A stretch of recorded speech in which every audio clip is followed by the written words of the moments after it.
Coucou tout le monde. Et bien écoutez, aujourd'hui je vais vous présenter un produit que j'avais très envie de tester. Je l'ai reçu il y a quelques jours et je l'ai pas encore déballé parce que j'avais envie de le faire avec vous. C'est pas ces crayons, c'est pas ce livre de coloriage, c'est ça. Je connaissais le blender crayon. En gros c'est une ligne transparente, c'est juste de la cire ou de l'huile.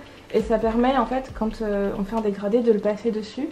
Et sans rajouter de la couleur, en fait on vient blender tout simplement le crayon de couleur. Il y a aussi des choses comme ça, donc c'est de l'essence minérale que j'utilise alors soit avec une estompe soit avec un coton-tige. Ça vient diluer un petit peu le crayon, l'huile qui est dans le crayon. Avec une estompe ou un coton-tige on peut mélanger et blender un petit peu et faire des dégradés un petit peu plus smooth. Je vais vous montrer ce que ça fait un blender. Là j'avais posé mes couleurs et j'ai pas fini. Imaginez que le blender il est transparent.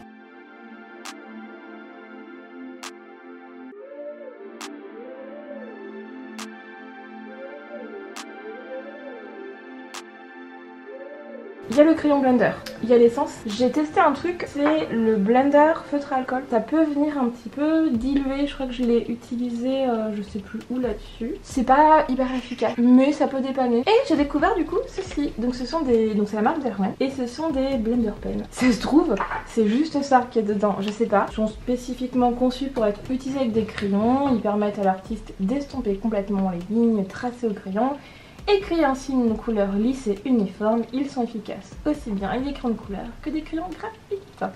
J'en ai pour 6 € et quelques. Ce qu'on va faire, c'est que je vais tester là-dessus.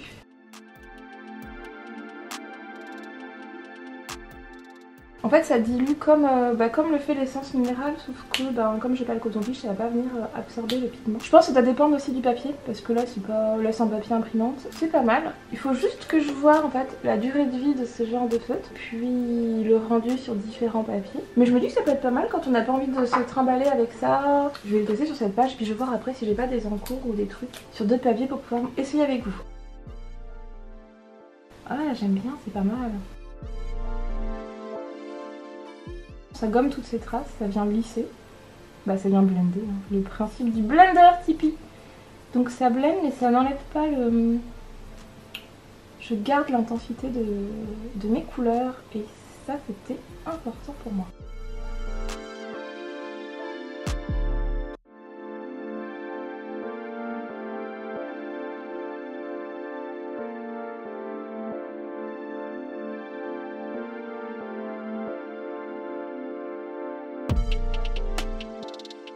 Ça me permet de colorier encore plus à l'arrache. En vrai, je vous dis ça, mais moi j'aime beaucoup. J'ai pas de souci avec les traces. J'aime bien avoir mes petites traces. Mais des fois, quand on veut avoir en fait un dégradé, parce que des fois on a envie d'avoir un dégradé, et c'est pas mal.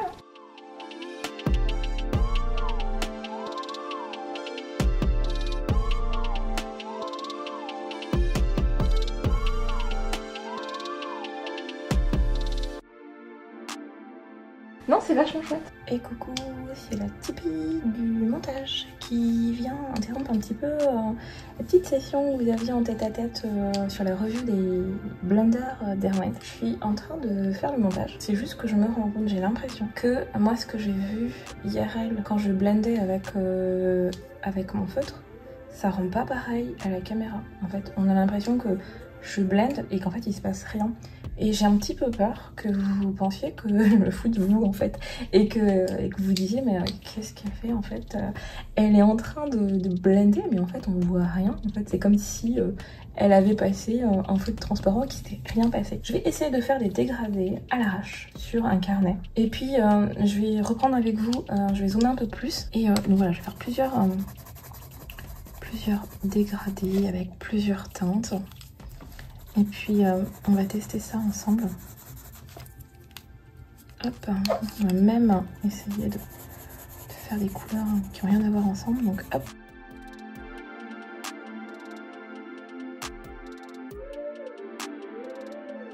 Voilà, là c'est très moche. J'espère que j'arriverai à vous montrer ce que moi je vois en vrai. Parce que moi je vois vraiment le pigment, je vois vraiment le pigment du crayon être dilué et se mélanger. Vous voyez bien comment c'est. Et maintenant si je passe, hop regardez, ça va vraiment se diluer en fait. Donc je peux vraiment, ça vient, ouais en fait comme ce qu'on fait quand on aquarelle. Alors faire attention, faut contrôler un petit peu parce que là, si je mets tout mon pigment foncé dans mon pigment clair, je perds un petit peu le dégradé. Mais vous voyez, c'est quand même, il se passe quelque chose. Faut pas hésiter à nettoyer un petit peu sa petite pointe. Et voilà.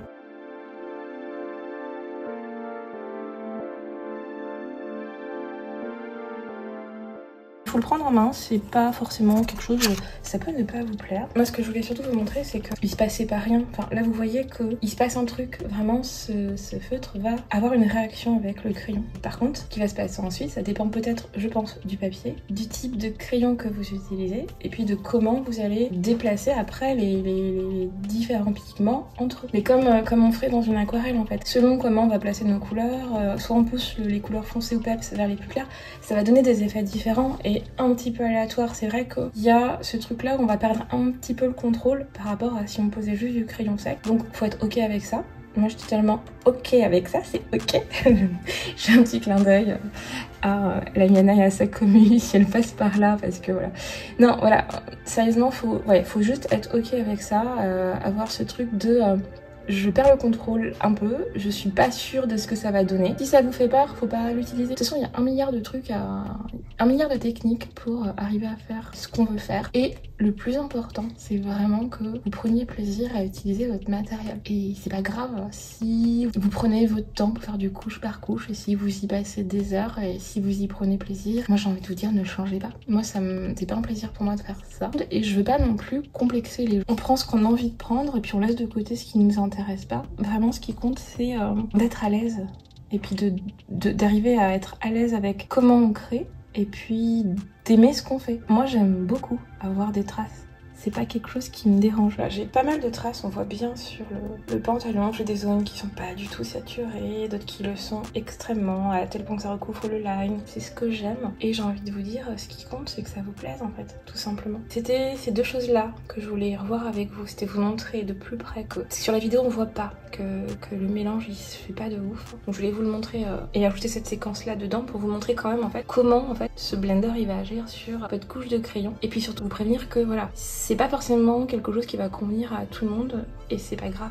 Hop, je ferme la parenthèse et je retourne à mon montage. Donc là j'avais posé, j'avais fait mes mèches de cheveux au Prismacolor et je sais pas si vous voyez mais j'ai pas, tout est pas saturé.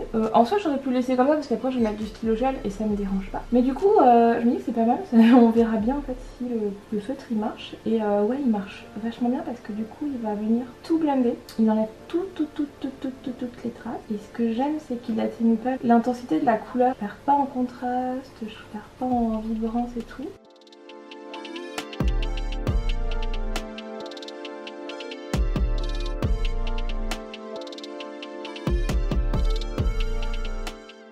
Et bien écoutez, pour moi c'est une excellente découverte, je suis contente de l'avoir commandé et puis je vous dis j'ai payé ça 6 € les deux feutres et ouais ça donne ça. Ouais on peut remettre totalement et du coup si je remets un petit peu de...